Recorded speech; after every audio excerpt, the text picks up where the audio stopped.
Part 1. The Billionaire in the Corner Store. The bell above the door jingled as Nathan Carter stepped into the dimly lit corner store, the kind of place that smelled faintly of mop water and old receipts. It was tucked between a laundromat and a pawn shop on a nondescript street in a quiet California suburb. An odd stop for a man worth billions, but Nathan came here every Friday, without fail.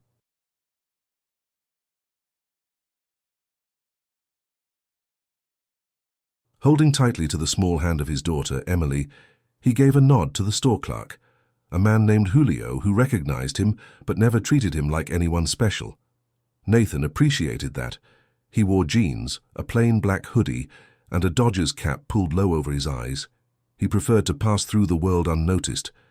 Emily, 7 years old and full of wonder, skipped ahead toward the candy aisle, her backpack still on, one strap slipping from her shoulder.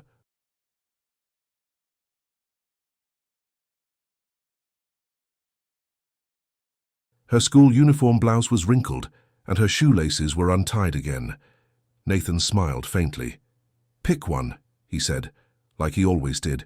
"I already know which one," she called over her shoulder, her voice high with excitement. "Reese's. Duh." Nathan's smile grew. Every Friday since preschool, the same candy bar, the same ritual. It was one of the few things that tethered him to something normal. After his wife died, he made a promise to Emily. No matter how busy he was, no matter the chaos of his empire, he'd always be there on Friday afternoons to take her for a treat, and he hadn't missed one yet. As they walked up to the counter with the candy in hand, Nathan instinctively scanned the small space. Years of business negotiations and high-stakes meetings had trained him to observe everything and everyone.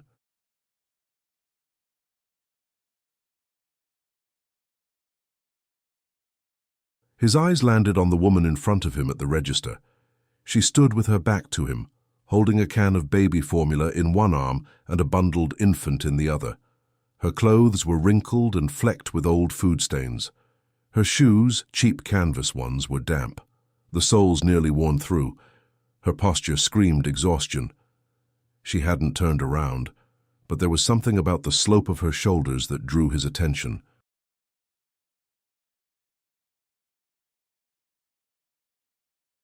Something familiar, though he couldn't place it. Emily, noticing his gaze lingering, tugged at his hand. "Is she okay, Daddy?" He didn't answer right away. The woman placed the formula on the counter and began counting coins from a coat pocket. Her fingers trembled with cold or fatigue, maybe both. "$3.25, and she murmured, barely audible. "And 50. The cashier, a young guy chewing gum with dead eyes, didn't look up.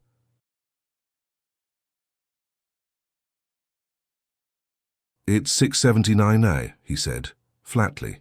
She paused, then looked down at her baby, then back up at the formula. "Oh, okay. I thought I had—" She trailed off. The cashier was already moving on. "Next." Nathan watched as the woman swallowed hard, blinked fast, and slowly set the formula aside. Her lips quivered, but she offered a shaky smile. "It's okay. I'll come back another time." She turned then, clutching the baby tighter, and for the briefest moment, Nathan caught her face. His chest tightened. There was something in her eyes, a mix of quiet desperation and raw dignity, and in an instant, her face planted itself in his memory like a name he should remember but couldn't quite. She stepped past him, her eyes not meeting his, and exited the store, the bell jingling again.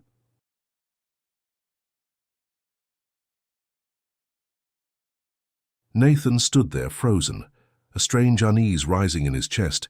He stared at the formula left on the counter. Emily, sensing his silence, slipped her small hand into his and looked up. "Daddy," she asked gently. "Why did she put the baby milk back?" Nathan couldn't find the words. Part 2. The woman ahead in line. The wind had picked up outside as Sarah Miller stepped into the corner store, shielding her baby from the cold with the thin flap of her jacket. Noah whimpered in her arms, his cheeks red from the chill, his tiny fists clenched against her chest. The warmth inside the store felt jarring after the bite of the autumn wind. but it was a brief reprieve. She moved slowly toward the formula aisle, her body aching from a long day that had started at 5 a.m. Her apron still hung loosely around her waist, stained with grease and soup splatters from her brief side gig at a food cart that paid her under the table.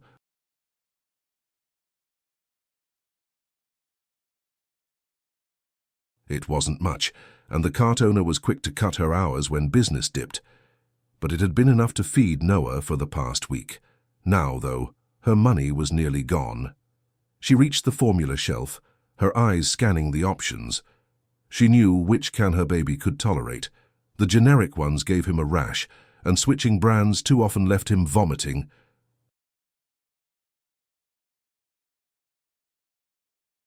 She picked up the blue tin with practiced fingers, cradling it under her arm as if it were made of porcelain. Noah squirmed and let out a thin, reedy cry. She hushed him softly. "I know, sweetheart. I know. Just a few more minutes." Her voice cracked on the last word. By the time she reached the counter, there was a pressure in her chest, tight and familiar. The man behind the register didn't greet her. He simply scanned the formula and said, "$6.79.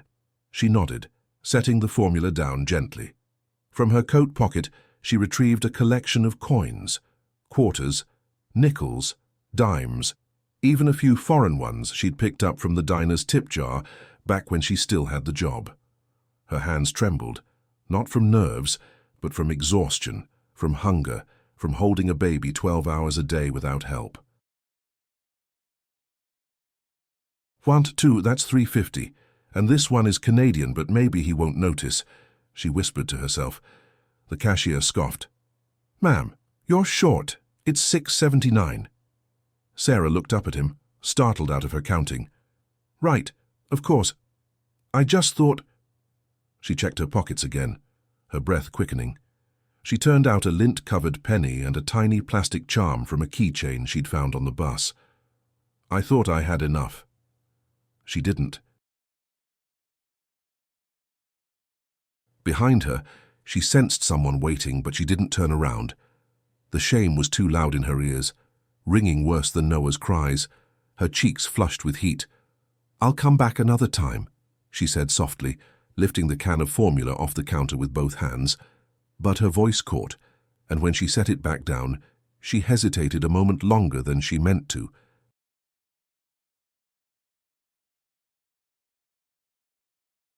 It was as if her body was rebelling against the decision, as if it couldn't bear to leave without what her child needed. Noah fussed louder now, his cry piercing. Sarah clenched her jaw, blinked fast to stop the sting behind her eyes, and murmured again, "It's okay, I'll come back another time." She held her baby tighter and turned to leave, the formula abandoned on the counter.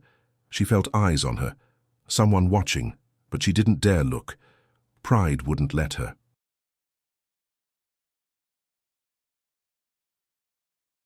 The doorbell jingled as she exited, her coat fluttering in the wind. She didn't notice the man in the hoodie watching her leave, or the little girl beside him, staring with quiet curiosity. All she knew was that the baby was hungry, and she was walking home with nothing. Part 3. The moment that changes everything. Nathan Carter stood at the register, the weight of what he had just witnessed still pressing heavily on his chest.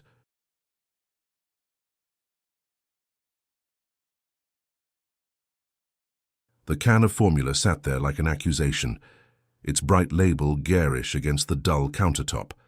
Behind it, the cashier was already scanning Emily's Reese's and a bottle of sparkling water without a care in the world. He could still hear the woman's voice echoing in his ears, soft, strained, and full of quiet defeat. "I'll come back another time." Nathan didn't realize his hands had curled into fists at his sides. Emily stood beside him, eyes wide. She glanced between the door where the woman had left and her father, sensing the shift in the air. "Daddy," she whispered again, tugging on his sleeve. Why did she put the baby milk back? He didn't respond immediately. Instead, he looked down at her, really looked, at her clean, neat uniform, her full belly, her wide, safe world. Then he looked back at the formula. The cashier placed their items in a plastic bag, pushing them across the counter with a dull thud. $7.85, he muttered. Nathan pulled his wallet from his back pocket slowly, his mind moving faster than his hands. He passed the man a $10 bill, then hesitated. "Add the formula," he said suddenly. The cashier blinked. "What?" "The baby formula," Nathan repeated, nodding toward the can. "Add it to the total." The man shrugged, scanned the tin, and punched in the new total without asking questions. $14.64. Nathan paid without a word. He took the bag, but before stepping away, he reached for the formula and tucked it under his arm like it belonged to him. Emily watched him with big eyes. "Are we buying it for her?" He nodded once, eyes already moving to the door. "Come on." Outside, the cold wind hit his face like a slap. The street stretched in both directions, the light already fading into the amber of late afternoon. He scanned the sidewalk, heart quickening. She couldn't have gotten far, not carrying a baby. And then he saw her, half a block ahead, walking fast, her arms tight around the infant, her head down against the wind. She didn't look back. Nathan took a deep breath, then handed the candy bag to Emily. "Stay right here on the steps. I'll be back in a minute." Emily frowned. "Where are you going?" He knelt in front of her. "Just right there, okay? Watch me."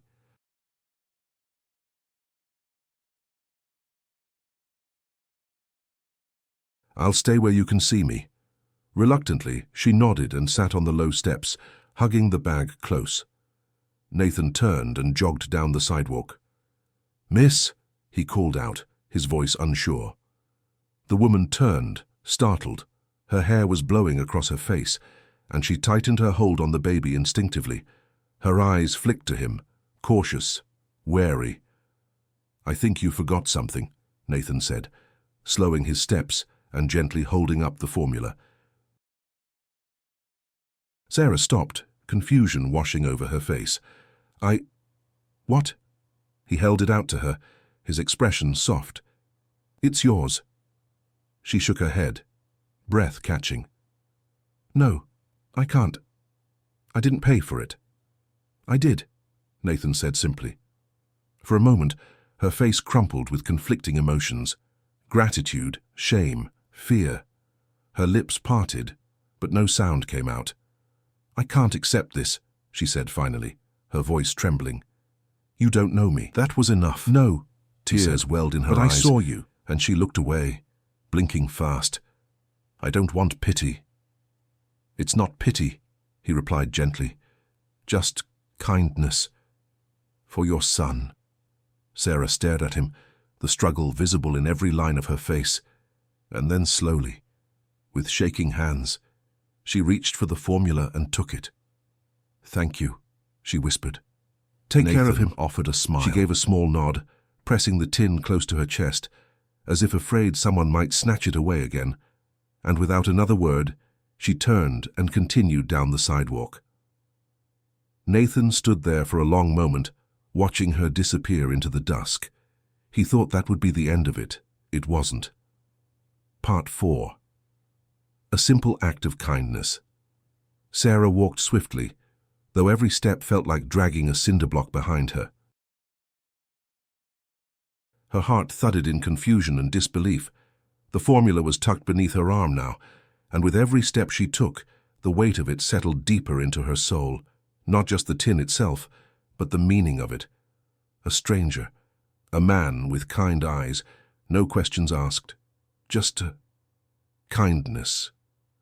She glanced down at Noah, who had quieted, his tiny head nestled against her chest. He would eat tonight. Her throat tightened with emotion.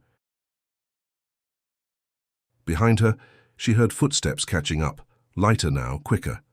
She turned, defensive instinct kicking in, but stopped when she saw the little girl, Nathan's daughter, standing a few feet away, holding out the forgotten plastic bag of candy.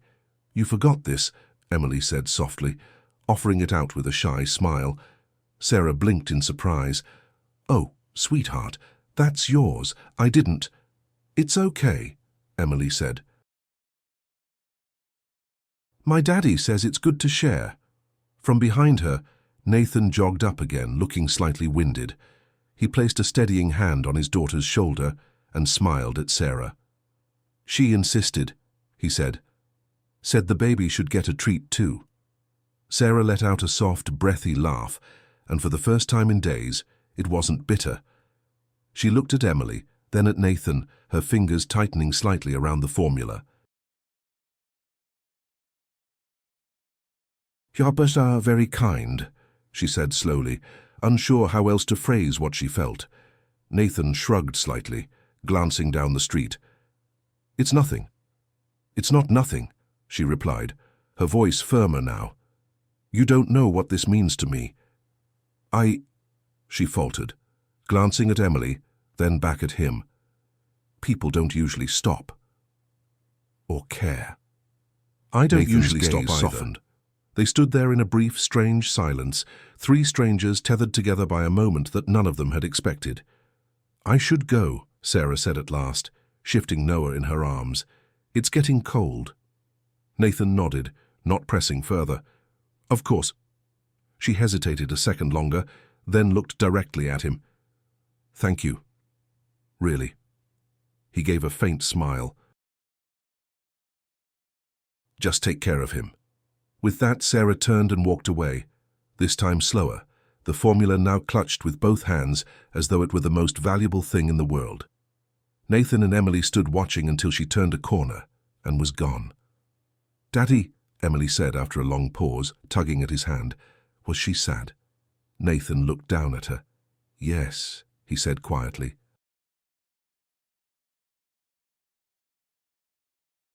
But maybe not so much now. And though he couldn't explain it, something about the encounter clung to him, like smoke in his lungs. There was something in her eyes, something in the way she hadn't looked back. As he picked Emily up into his arms and carried her to the car, he thought he'd done his part. But long after the car door closed and the city lights flickered to life, Sarah's face refused to leave his mind.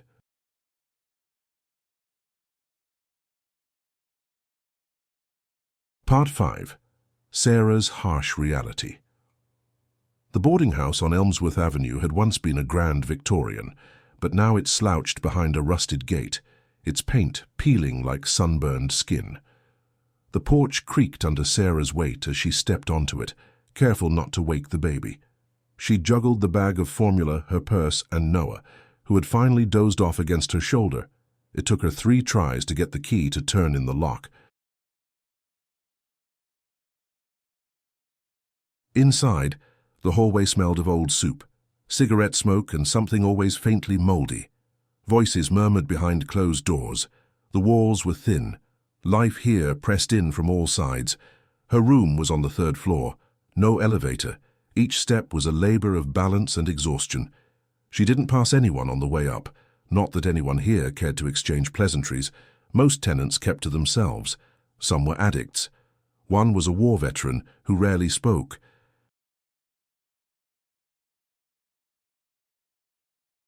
There was a woman 2 doors down who screamed in her sleep. Sarah had grown used to all of it. Her room, barely 10 feet wide, greeted her like a forgotten closet. A narrow twin bed sat pushed against the wall beneath a cracked window. Beside it, a second-hand crib missing one of its slats, a hot plate, a cracked mirror, a water-stained ceiling, but it was hers. She lay Noah gently in the crib, stroking his head with trembling fingers.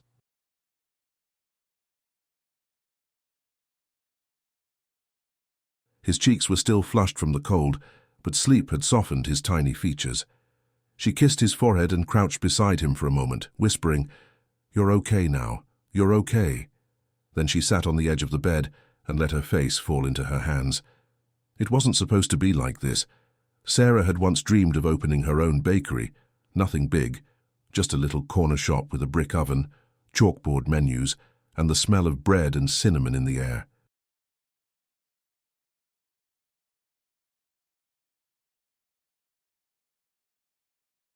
She'd studied culinary arts in community college. worked her way up from dishwashing to prep cook to line chef. She was good, fast with her hands, intuitive with seasoning, always calm under pressure. Kitchens made sense to her. Then Noah came, and everything changed. At first, she tried to balance it. The catering company was flexible, but the hours were brutal. She missed shifts when Noah had fevers, when he had colic, when he wouldn't sleep.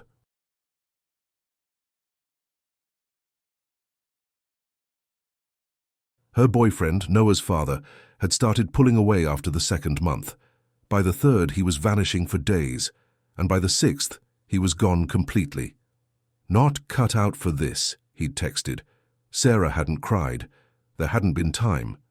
Her job disappeared soon after. Too many absences, they said, though she'd tried, begged, offered to work nights, anything. But no one wanted a single mom with a sick baby and no car. She picked up what she could, helping at food trucks, scrubbing pans at illegal kitchens, cleaning houses when she had the energy, but it was never enough. And now, all she could do was survive. She rose slowly, removed her apron, and hung it on a bent nail behind the door. Then she took the formula and began preparing a bottle, her motions automatic. She poured carefully, measuring with the kind of precision she once used to perfect pastry cream.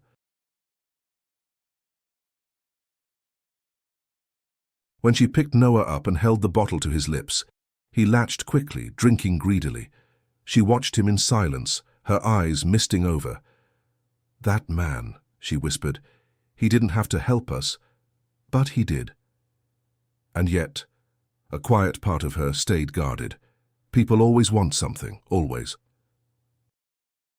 As Noah fed, Sarah looked around her tiny room, the stack of eviction notices hidden in her drawer, the phone she could barely keep charged, the dream that now felt so distant it may as well have been someone else's. But tonight, her baby would sleep with a full belly. That had to be enough. Part 6. Nathan can't stop thinking about her. The Carter estate sat high on a bluff overlooking the Pacific, glass and steel nestled between cliffs and sky. Inside its walls, silence reigned. Not the peaceful kind, but the hollow sort that echoed in hallways and slipped under doors. Nathan stood at the massive window in his study, the lights of the coastline twinkling far below like a constellation too distant to reach. Behind him, Emily's laughter trickled in from the playroom where her nanny was setting up board games. Normally, that sound grounded him. Tonight, it barely touched him. He hadn't said a word on the drive home.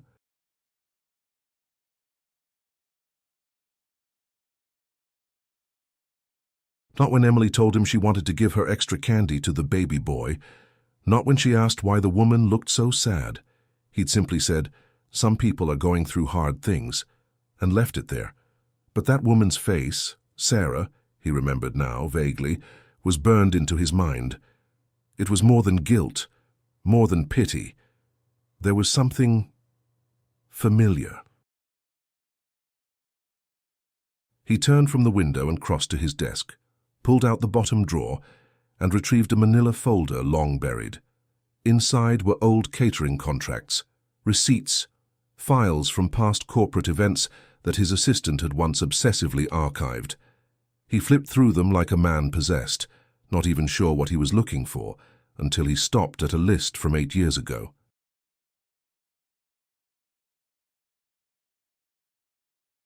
Rosen and Finch Catering Event, Product Launch Gala, San Francisco, staffed 18, including servers, bartenders, and kitchen crew. He stared at the staff list until his eyes blurred, and then he saw it. Sarah Miller, prep cook, temp hire. His heart dropped. The gala had been chaotic, a blur of champagne flutes and investors and the weight of 1,000 expectations. But what Nathan remembered most was the loneliness. It had been 6 weeks since Caroline died. Everyone told him to show up, make a speech, smile, but he'd slipped away midway through the event, ducking into the kitchen to escape the noise. He remembered a woman in a chef's coat with flour on her sleeve. She'd offered him a drink of water. He didn't remember her name, But he remembered the way she'd spoken to him like a human being, not a tragedy, like someone who wasn't afraid of his grief. His fingers tightened on the folder.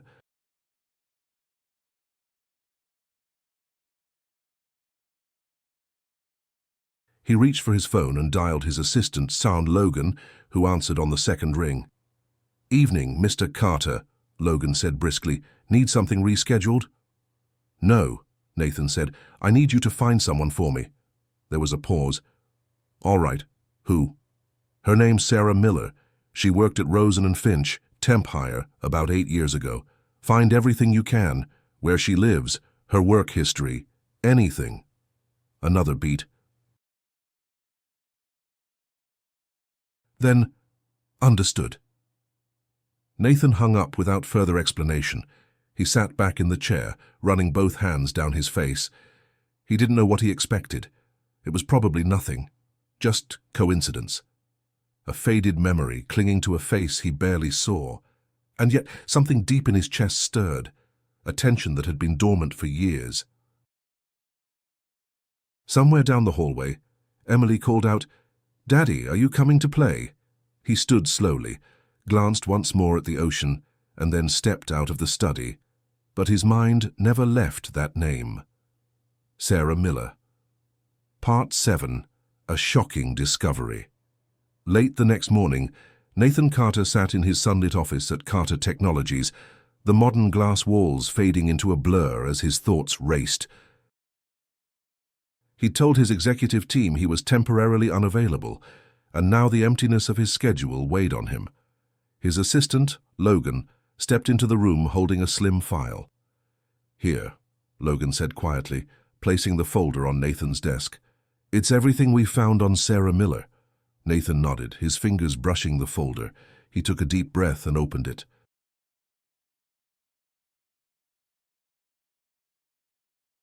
First, there was the standard background. Sarah Miller, age 31, formerly of San Francisco, moved to the Bay Area after college, worked for Rosen and Finch Catering 8 years ago as a temporary prep cook for the launch event at the Starlight Hotel. Her contact info from that time listed a dormitory address, region, Bay Area. Next, the folders branched out. Employment gaps, 8 months here, 6 months there. At one point, there was a short stint as a server, ended abruptly. Medical bills, a bankruptcy filing 2 years prior, a listing of a child, Noah Miller, date of birth 6 years ago. Nathan froze. He flipped back. He'd found a staff list for Rosen and Finch when reviewing his archive. Sarah Miller had been assigned as prep cook, temp hire, at the product launch gala, exactly 8 years ago. He remembered the gala date precisely, October 14th, 2017. His wife Caroline had died 3 days before that. He'd had to restrain himself from missing the event. The contract called for his appearance. He remembered slipping away to the kitchen. Nathan leaned forward, breath shallow. He opened an email from Logan. "We pulled the catering logs. On that night, you were in the kitchen at 10:47 p.m. interacting with a staff member. Last name Miller, first name Sarah. The file included a photo, blurry, from surveillance footage along a service corridor. A woman in a chef's coat approached a man in a dark suit. The man's face looked very familiar. The code name on the event badge, NC, Carter Technologies, guest. His heart pounded. He zoomed the image. The woman offered him a drink of water. He appeared distracted, grief etched into his posture. Her eyes were kind, steady. For a moment, they met his. He felt something then, a shift, a connection. He took a breath and flipped to the final page of the file. Child listed, Noah Miller, born June 12, 2018, genetic testing required to confirm paternity. Nathan's throat tightened. 8 years ago, less than 2 months after the gala, his world had collapsed. He recalled the darkness, the bottle of whiskey, the question he'd asked himself. Is this really the life I want now? He remembered walking into the kitchen of the event to escape the crowd, and he remembered Sarah, He didn't know then that it was her. He didn't know she'd remembered him. Now, looking at that file, it all slotted together with sickening precision.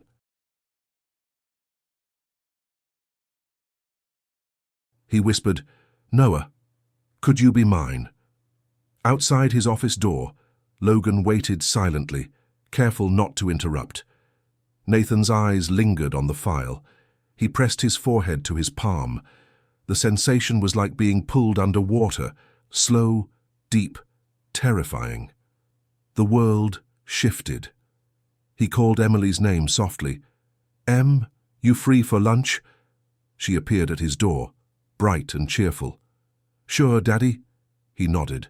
"We'll leave in 30. A school friend As she turned to invited go, me." Nathan closed his eyes, taking one long, steady breath. The truth was pressing down on him. Not just a suspicion anymore, a nearly confirmed possibility. And as Emily skipped down the hallway, Nathan stared at the surveillance photo again. The woman, Sarah Miller, stood beside him, her arms folded across her chest, watching. His mouth opened slightly, but no words formed. Because what he had discovered could rewrite everything. Part 8. A hidden past resurfaces. The past has a cruel way of waiting. Sometimes it lingers in photographs or street corners. Sometimes it returns through a stranger's eyes. And sometimes it rushes back in the quiet of memory, uninvited and merciless. Nathan Carter sat alone in the guest library of his estate, a room lined with shelves no one had touched in years. He needed space, silence, somewhere Emily wouldn't wander in. The folder still rested on the desk beside him, its presence heavier than it should have been. He closed his eyes and let the memory surface. It had been the longest night of his life. October 14th, 2017. The gala. His assistant at the time had begged him to make an appearance, insisting that investors were flying in from Europe, that the launch of their new AI division needed his face, his speech, his presence. Caroline had been dead for just 72 hours. He'd buried her, come home to a house that felt colder than the grave, and then, dressed in a black suit, and walked into a ballroom of glittering strangers. The lights had been too bright, the music too loud. Champagne flowed like water. Everyone congratulated him on something. No one said a word about his wife. He remembered fleeing. The kitchen had been dim and half empty.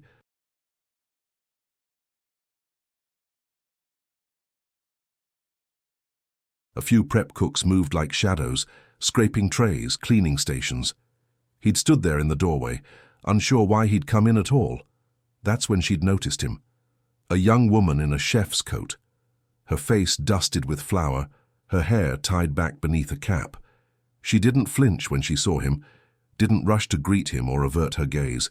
Instead, she simply said, "You okay?"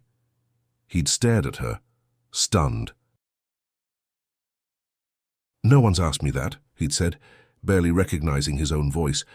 She hadn't smiled, but she had softened. "You looked like someone who needed a quiet space. The walk-in fridge is actually warmer than out there." He'd chuckled then, despite himself. She handed him a glass of water, her fingers brushing his, and leaned back against the counter. "I'm Sarah," she'd said. "Nathan," he'd replied, though of course she knew who he was. Everyone did.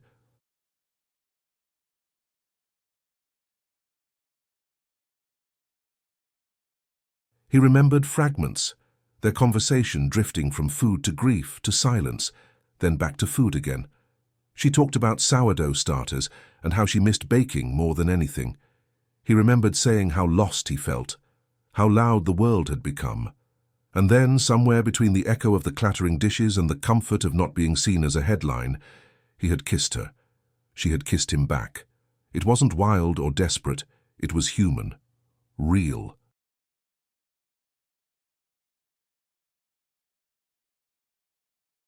Two broken people sharing a moment in the middle of a world neither one of them fit into. They never exchanged numbers.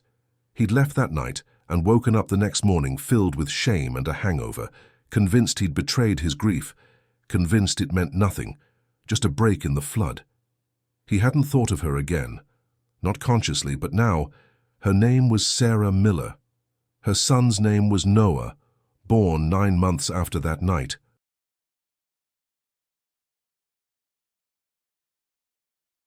Nathan ran a hand over his face, the weight of the revelation settling deep into his bones. Could it be? Could Noah be his son?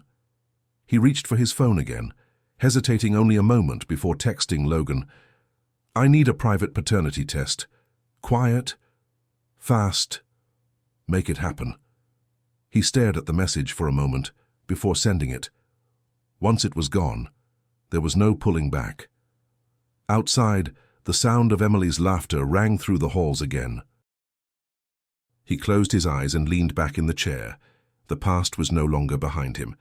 It had arrived, in the form of a boy he had never known, and a woman he could no longer ignore. Part 9. The Unexpected Reunion. The boarding house smelled like old regrets and boiled cabbage. Nathan had never set foot in a place like it before, but he barely noticed the creaking stairs or the cracked linoleum. His heart thudded like a drum in his chest as he climbed to the 3rd floor. He didn't know what he would say. He had rehearsed 3 versions of this conversation in the car, abandoned all of them by the time he reached her door. Room 3C. He raised his hand and knocked. From inside, muffled footsteps. A pause. The latch clicked once, hesitated, then turned. The door opened a few inches. Sarah's face appeared in the gap, eyes sharp with surprise, and something colder, caution. "Nathan," she said flatly. He took a breath. "Please, I need to talk." Her grip on the door tightened. "How did you find me?" "I had someone look into the catering company. From the gala, 8 years ago." His voice was steady, but every word felt like a tightrope walk. She exhaled, slow. "Of course you did." "I'm not here to cause problems," he said quickly. "I'm just trying to understand. That night, it meant something to me. I didn't realize how much until—" He stopped, choosing his words carefully. "And the baby, until I saw you again." She didn't answer. He stepped closer, lowering his voice. "Please, Sarah, just talk to me." Silence stretched. The baby made a soft noise in the background, a restless murmur that tugged at something deep inside Nathan. Sarah stared at him another long second, then opened the door wider. "Come in," she said curtly. "But keep your voice down, he's napping." The room was small, dimly lit. A single window let in streaks of fading afternoon light. The crib sat in the corner, patched together from mismatched parts, and a tiny blanket stirred where Noah slept.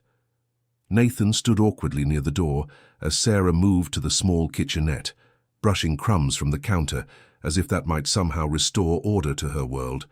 She didn't offer him a seat. He didn't sit. "How much do you remember?" she asked finally, not turning around. "A little," he admitted. "The kitchen, us, talking. I remember you gave me water." "I remember her being seen." She nodded slowly. "You looked like a man trying not to drown. I wasn't much better." He took a step forward. "You didn't contact me." "No," she said. "I didn't." "Why?" She turned to face him now, arms crossed over her chest, her expression tired but firm. "Because you had just lost your wife, because the world was watching you, because I was a temporary cook and you were Nathan Carter." "You still should have told me," he said quietly. "I know," she said. "But I didn't want to destroy what was left of your world. You already looked like a man who'd lost everything. I thought, maybe this would just make it worse." His voice cracked. "Are you saying Noah is my son?" Sarah looked at him, her eyes full of grief, and for the first time since he'd arrived, something vulnerable flickered in them, a fragile truth too long held alone. She nodded. Nathan inhaled sharply, staring past her toward the crib. "I didn't want money," she added quickly, "or attention. I just wanted to protect him. And I've missed 6 years of his life, he whispered. You weren't supposed to know, she said. It was never part of the plan. He turned away, pacing slowly. His whole body felt weighted with regret, with guilt, with questions. Does he know? He asked. No, Sarah said. He just knows he has a mom who's trying her best. Nathan nodded. He didn't trust himself to speak. Outside the window, the sun was beginning to set, throwing golden light across the small room. It touched the edge of the crib, where Noah stirred but did not wake. When Nathan looked at Sarah again, his voice was barely audible. I don't know what happens next, but I need to be part of his life. She didn't answer. Not yet. But she didn't throw him out either. Part 10. The truth comes out. The room was still. Outside, cars passed now and then, and the murmur of life in the boarding house moved faintly through the walls. But inside room 3C, time felt suspended. Nathan stood near the window, staring at the crib. Sarah leaned against the counter, arms folded tightly across her chest as if bracing herself. Nathan turned toward her. Tell me everything. Sarah exhaled slowly, the air seeming to leave her lungs in fragments. She looked down, then up at him, her eyes raw. I didn't know I was pregnant until almost 2 months after that night, she began, her voice low. At first, I didn't even connect the dots. I was working 2 jobs, tired all the time. Figured it was stress, bad food, no sleep. But then I got sick one morning and it hit me. Nathan nodded, listening intently, not daring to interrupt. I went to a clinic downtown. They confirmed it. I just sat there, holding the results, staring at the wall like it would change something. Did you consider reaching out? He asked. She gave a bitter laugh. You were in the headlines every week back then. Carter revolutionizes AI security. Carter pours $200 million into education startups. And then, Carter vanishes from public eye after wife's death. You were grieving, Nathan. You'd lost everything. What was I going to do? Show up with a pregnancy test and say, hey, remember the kitchen at your product launch? He winced. You could have. I couldn't, she said firmly. It wasn't just about you. It was about him. I wasn't going to bring a child into a life full of lawsuits and media chaos and corporate lawyers sniffing around for paternity statements. I wanted peace for him. I wanted to do it quietly my way. And did you? Sarah looked away, her voice thinning. For a while, yes.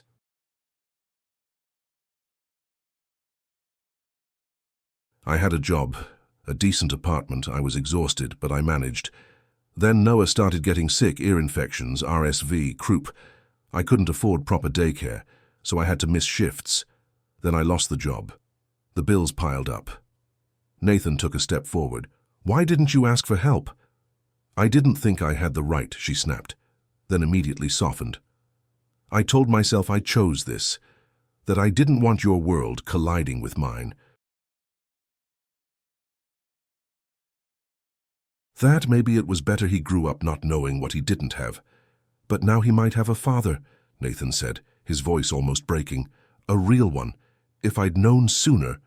What? She interrupted. You would have swept in with a team of attorneys and tried to fix it with money. You would have bought us a condo and sent a tutor for him. Her voice caught. I didn't need fixing. I just needed help. A partner. A hand to hold, not a check. Nathan fell silent.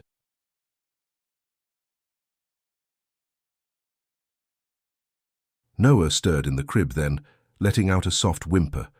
Both of them looked toward him instinctively. Sarah crossed the room and scooped him up, holding him against her shoulder. He settled instantly. Nathan's eyes were drawn to the boy's face. Small, delicate features. A nose that might have been his own. A head full of dark curls. Something stirred in him that he hadn't felt since Emily was born. A primal, undeniable bond. Sarah glanced at him as she gently rocked Noah. He doesn't know who you are, he's never asked. But if you're going to be in his life, it can't be part way. You're either here or you're not. And if you hurt him— I won't, Nathan said immediately. I don't even know how yet, but I won't hurt him or you. There was silence again, heavier this time. Then Sarah nodded once and whispered, "He's yours."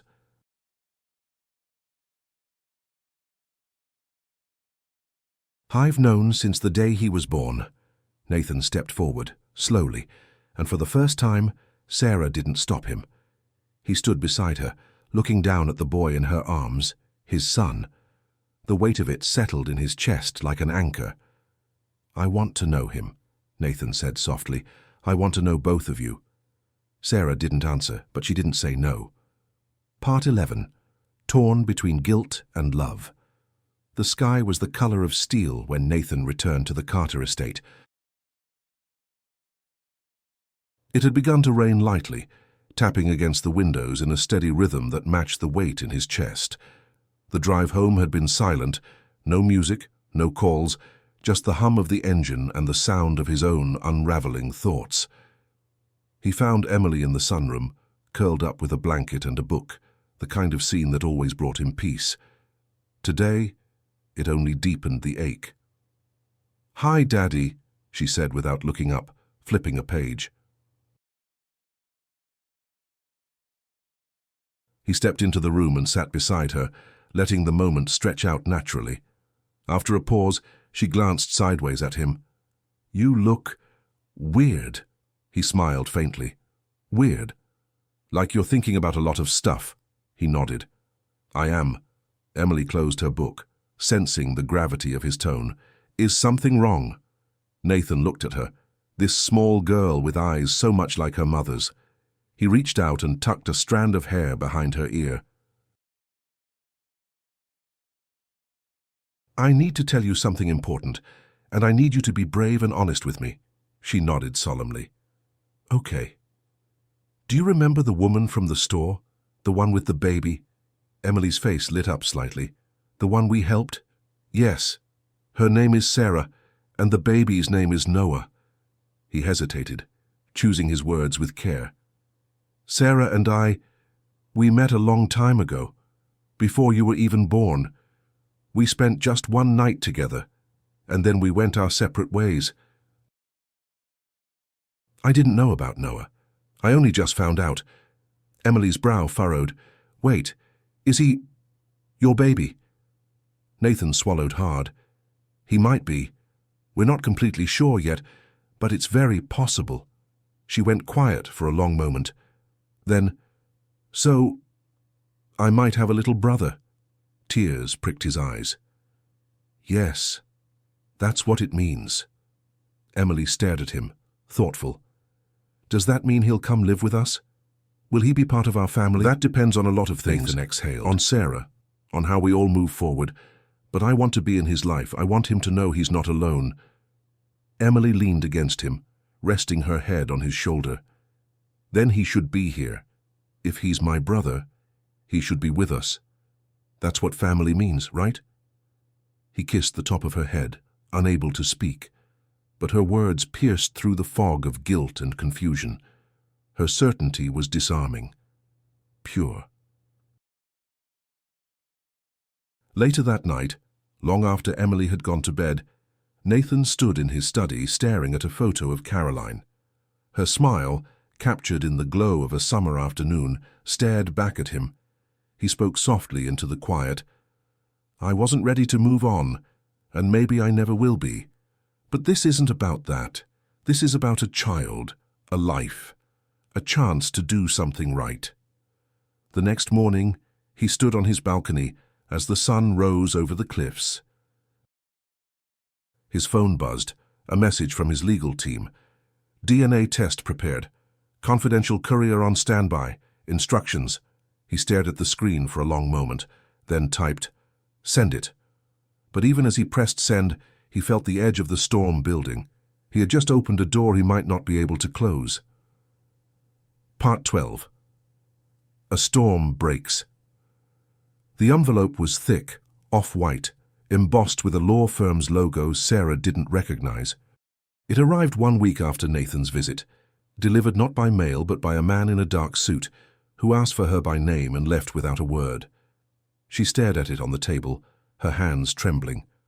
Noah sat on the floor with his toy blocks, making soft engine sounds as he pushed a truck across the warped wood. She didn't want to open the envelope in front of him, but she couldn't stop herself. Inside, a formal letter, legal jargon, a request for a DNA test.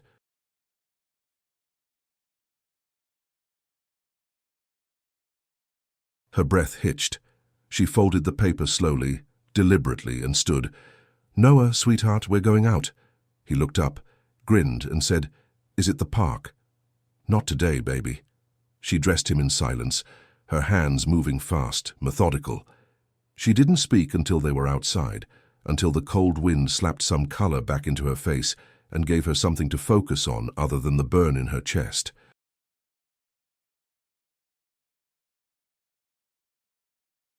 She took the bus across town, Noah bundled on her lap, her mind racing. She didn't text, didn't call. She didn't need to announce her arrival. She stormed into Carter Technologies, head held high despite her thrift store coat and faded jeans. The receptionist blinked, then hesitated. Sarah's voice was low but commanding. "Tell him Sarah Miller is here." The woman picked up the phone, made the call. 2 minutes later, Logan appeared in the hallway, surprised but quick to usher her through. She followed, clutching Noah tight. Nathan was standing behind his desk when the door opened. His expression shifted immediately, relief, then apprehension. "Sarah, you said," she snapped, stepping in and slamming the door behind her. "You weren't trying to take him from me." Nathan's eyes widened. "I'm not." She pulled the letter from her coat and tossed it onto the desk.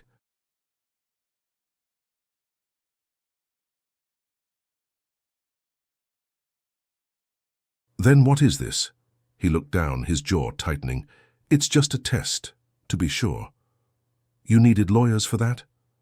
"No," he said quietly, "but I needed to make it official. Clean. I can't step into his life without knowing the truth, Sarah. It's not about custody, it's about certainty." Her voice cracked. "You didn't ask me. You blindsided me." "I didn't mean to. I thought—" He stopped, sighed, ran a hand through his hair. "I thought you'd understand." Sarah's hands curled into fists. "Understand what? That you have all the power. That you can just decide when and how my life gets pulled apart. I've been raising him for 6 years, feeding him, cleaning him, staying up all night through fevers while praying the lights don't get shut off.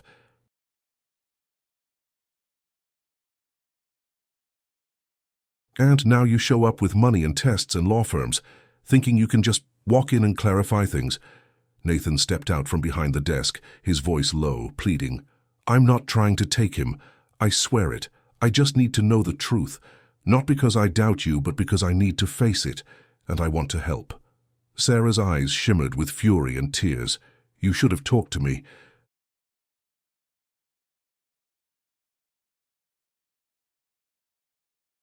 "You should have trusted me. I didn't know how." They stood inches apart, both shaking, both breathing hard. Noah stirred in her arms, sensing the tension, his small voice cutting through the fog. "Mama?" She blinked fast, kissed his forehead, rocked him gently.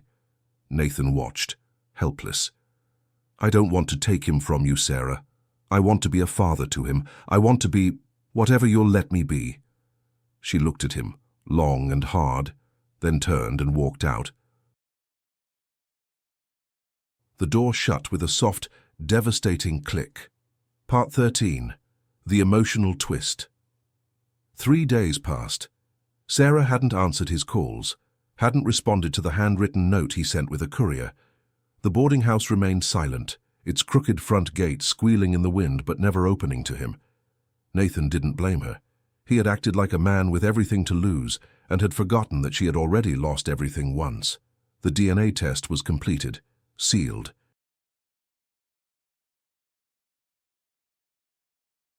Delivered to his estate on a grey Friday morning. He stared at the envelope for over an hour before finally opening it. Result, 99.9% probability of paternity. Noah was his son. Nathan sat in his study, sunlight slanting across the hardwood floor. He read the result 3 times, then folded the paper and placed it in his desk drawer, locking it without ceremony. There would be no court filings, no demands, no press releases. Instead, he pulled out a piece of stationery, white, heavy, embossed with his late wife's initials, and began to write, "Dear Sarah, I don't know how to ask forgiveness for things I never meant to do wrong. I asked for the test because I was afraid to hope, afraid that maybe, just maybe, I hadn't lost everything when Caroline died. But in doing that, I hurt you. I doubted you after all you've carried, after the strength you've shown. I see that now." The test confirmed what my heart already suspected. Noah is my son, but he is your son too, and far more yours than mine.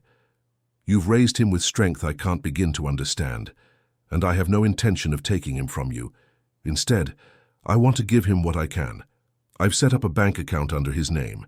It's not charity, it's security, for school, for healthcare, for whatever he needs. It's not tied to you giving me anything. You owe me nothing.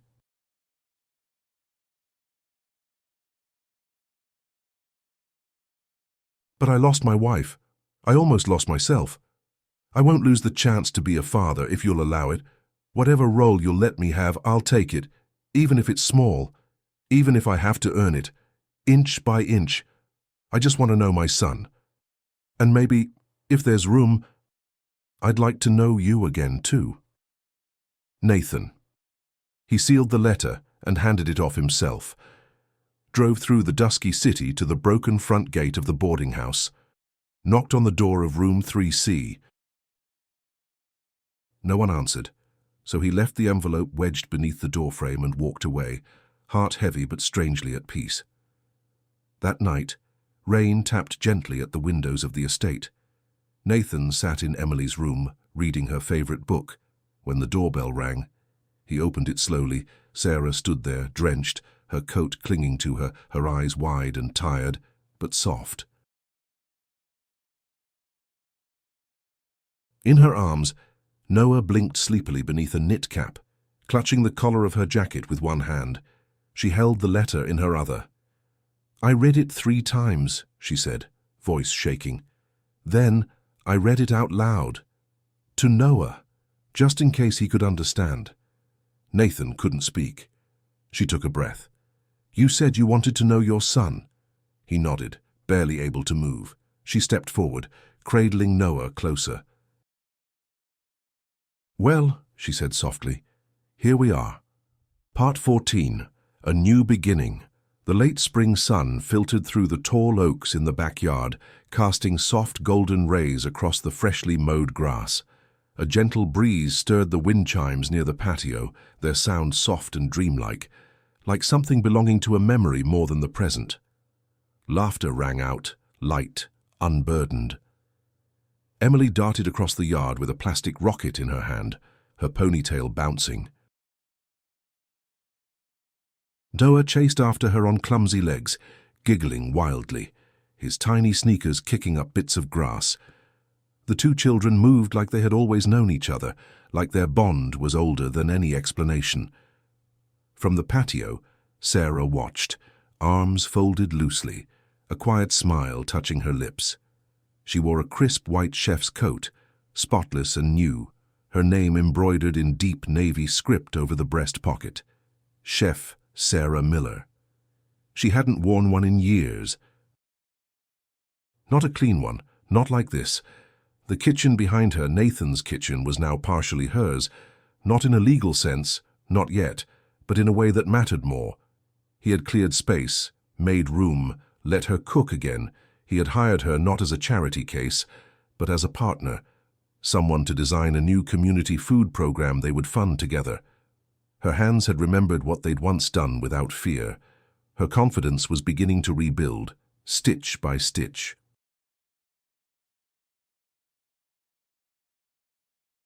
Nathan stepped out beside her, 2 mugs of coffee in hand. He wore a loose button-down and dark jeans, his usual corporate armor replaced by something simpler, more open. He handed her a mug without a word and stood beside her in silence, watching the children run. "They get along like magic," Sarah said, her voice light but filled with awe. Nathan nodded. "Emily asked me yesterday if she could teach Noah to ride a bike. Then she asked if we could buy a second helmet."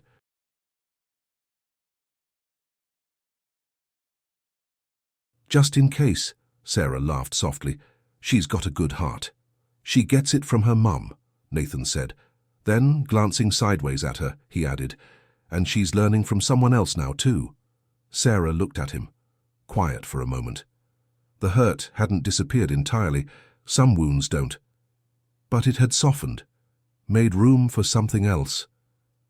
Hope. "Thank you," she said. "For what?" "For the letter. For not pushing.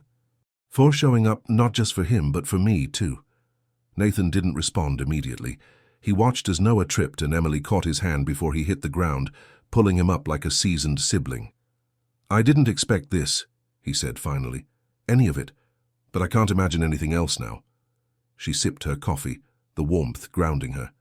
"I used to dream of this," she said. "A yard, a clean coat."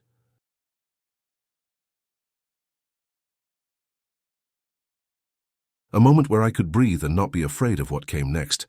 "And now," she turned to him, "now I'm just trying to believe it's real."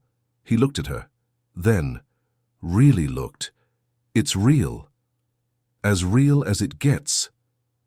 They stood side by side, watching their children chase each other under the afternoon sun.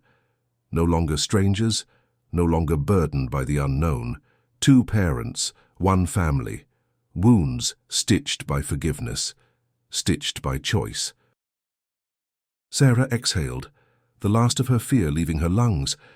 Nathan glanced down at her, his voice soft.